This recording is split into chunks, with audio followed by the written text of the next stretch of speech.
চৈত্র মাস শুরু হতেই এলাকায় দেখা দেয় চরম জলসংকট। গত পঞ্চায়েত নির্বাচনে ভোট প্রচারে এসে জলের সমস্যার সমাধান করিয়ে দেওয়ার কথা দিয়েছিলেন জেলা পরিষদের সদস্য। কথা দিয়েছিলেন তাকে ভোট দিয়ে নির্বাচিত করলে এলাকাবাসীর জলের সমস্যা দূর করে দিবেন। এলাকার মানুষ তাকে ভোট দিয়ে নির্বাচিত করেছেন।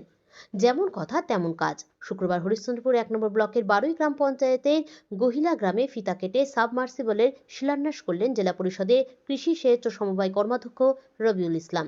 এতে খুশি এলাকার মানুষজন। রবিউল বাবু বলেন, জেলা পরিষদের পঞ্চদশ অর্থ কমিশনের ৩,৩৯,৭৬৪ টাকা বরাদ্দে একটি সাবমার্সিবলের শিলান্যাস করা হলো। পাশাপাশি এদিন রন্থল গ্রামেও ৩,২০,৭৫৪ টাকা বরাদ্দে একটি সাবমার্সিবলের শিলান্যাস করা হয়। গহিলার বাসিন্দারা জানান, চৈত্র মাস শুরু হতেই এলাকার জলস্তর অনেকটাই নিচে নেমে গেছে। নলকূপে জল ওঠে না। এতে প্রায় ৩০০টি পরিবার চরম জলসংকটে পড়ে।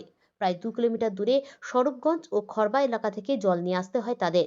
গত পঞ্চায়েত নির্বাচনের সময় ভোট প্রচারে এসে জেলা পরিষদের সদস্য রবিউল ইসলাম জলের সমস্যা দূর করে দেওয়ার কথা দিয়েছিলেন।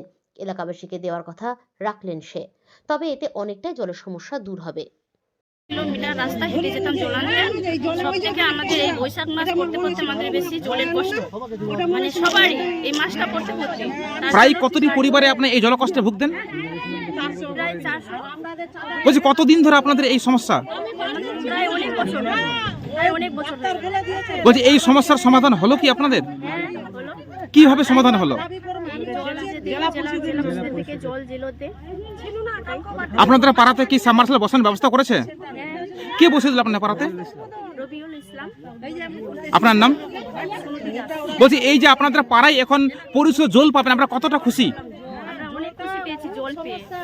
এখান থেকে আমরা জল বয়ে এনে খেতাম। এখান থেকে আমাদের প্রায় ১ কিলোমিটার দূরে খরবা থেকে আমাদের দূর হতো। শরীরগঞ্জ থেকে আমাদের জলে খুবই সংকট দেখা দিত। জল আমরা প্রত্যেক ৩-৪ মাস ধরে জল বয়ে খেতাম। না কোলে লেয়ার করে একদমই থাকতো না। তো এখানে আপনার কতটি পরিবার বসবাস করছেন? প্রায় আমরা প্রায় এখন ধরে এখান থেকে ৩০০-৪০০ বাড়ির মতো বসবাস করছি। তো আপনারা কি সারা বছরই কি জল বাইরে থেকে বয়ে নিয়ে আসেন? হ্যাঁ, বয়ে নিয়ে আসি প্রত্যেক বছরই এই খরার সময়।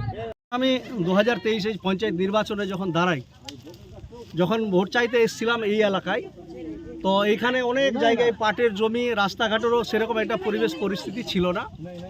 তো প্রত্যেকটা বাড়িতে যখন যাই, সব মানুষের একটাই দাবি দেওয়া ছিল। এখানে প্রায় টোটাল গ্রামটাতে 300 পরিবার, তাদের একটাই দাবি ছিল, এখানকার মানুষ যখন চৈত্র বৈশাখ মাস এই সময়টাতে এনাদের জল আনতে যেতে হয় স্বরূপগঞ্জ, মানে চাচল পাট, চাচল ১ নম্বর ব্লক যে অংশটা, সেখানে যেতে হয়।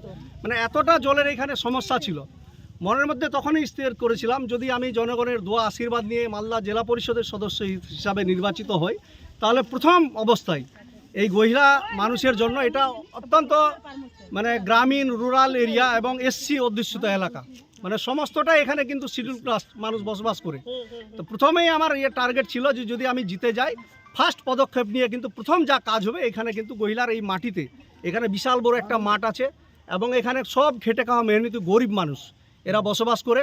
এরা যে একটা টিউবওয়েল বসাবে, সেটা কিন্তু এদের সামর্থ্য সেরকম মানে কুলে আসে না, দিন আনে দিন খায়, এরকম একটা পরিস্থিতি। মনের মধ্যে স্থির করেছিলাম যে জেলা পরিষদে যখন প্রথম ফান্ড পাবো, আমাদের যা জেলা পরিষদ মেম্বারদের যা ভাগ, প্রথম অ্যাকশন প্ল্যানে ধরে এদের কাজটা কিন্তু করবো। যাকে মালদা জেলা পরিষদ কর্তৃক ৩,৩৯,৭৬৪ টাকা ব্যয়ে আজকে আমি শুভ শিলান্যাস এখানে করলাম। আজকে এখানকার অনেক মা বোনেরা, দিদিরা, চাচিরা আছেন, অনেক গণ্যমান্য ব্যক্তি, বয়োজ্যেষ্ঠ মানুষরা আছেন এখানে, অনেক সমাজসেবী, আমার দিদি, আমার পার্শ্ববর্তী জেলা পরিষদ বন্দনাদি, আমার পাশাপাশি চাচল যে পার্টটা, চাচল 1 ব্লক যেটা পড়ে মহানন্দপুর সেক্টর, উনাকেও ডেকেছি, যেহেতু উনার আর আমার পার্টটা এক জায়গায়, উনিও আমাদের মধ্যে আছেন, ওনার হাজব্যান্ড আছেন। আমাদের এখানে মিন্টু আলম সমাজসেবী, আমাদের বাচ্চু ভাই সমাজসেবী থেকে নিয়ে শুরু করে অনেকেই আমরা এখানে গ্রামের, এখানে অত্র এলাকার মানুষ, গ্রামের মানুষ খুবই খুশি যে আজকের দিনে এরকম একটা কাজ ওরা পেয়ে খুব খুশি, যে আগামী দিনে জলের যে সংকট যেটা ছিল সেটা হয়তো তাদের পূরণ হবে।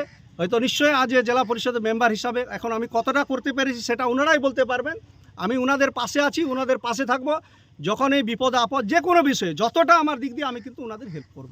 গ্রামবাসী আরো কিছু দাবি করছেন যে রাস্তাঘাটে এখন নাকি উন্নত হয়নি, আমি তো বর্ষা হলেই কাদা জমে যাচ্ছে রাস্তাঘাটে। আমি তো প্রথমেই বললাম যে আমি যখন এসছিলাম, এই যে পাড়ার এই রাস্তাটা দেখছেন, পুরোটা পাট চাষ ছিল তখন, এবং আমি নিজেও ওই পাটের মধ্যে আল ধরে ধরে আমিও কিন্তু গেছি কাদার মধ্যে, মানে জুতো খুলে যেতে হয়েছে, কোনো সময় জুতো পরে এরকম একটা পরিবেশ পরিস্থিতি, মাঠের সাইড দিয়ে বাড়িগুলোতে ঢুকেছি তখনও কিন্তু এরকম একটা পরিস্থিতি।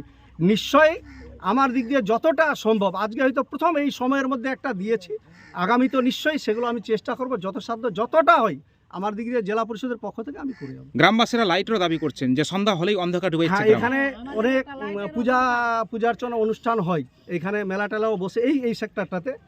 ওনারা আমাকে আজকে বললেন, আজকে যেহেতু প্রথম বললেন, আমি বললাম যে এইখানকার এই যে জায়গাটা, এটার মৌজা জিএল নাম্বার এবং দাগ নাম্বার, নেক্সট যে আমার যখন অ্যাকশন প্ল্যানটা ধরবো আর্থিক বছরে ডিসেম্বর, জানুয়ারি, নভেম্বর, ডিসেম্বরের দিকে, তখন নিশ্চয়ই আমি এটাকে ঢুকিয়ে দিব। আগামীতে নিশ্চয়ই চেষ্টা করব আগামী দিনের যা ওনাদের দাবি এবং ডিমান্ড যেটা, সেটারও অবশ্যই ব্যবস্থা আমি করার চেষ্টা করব।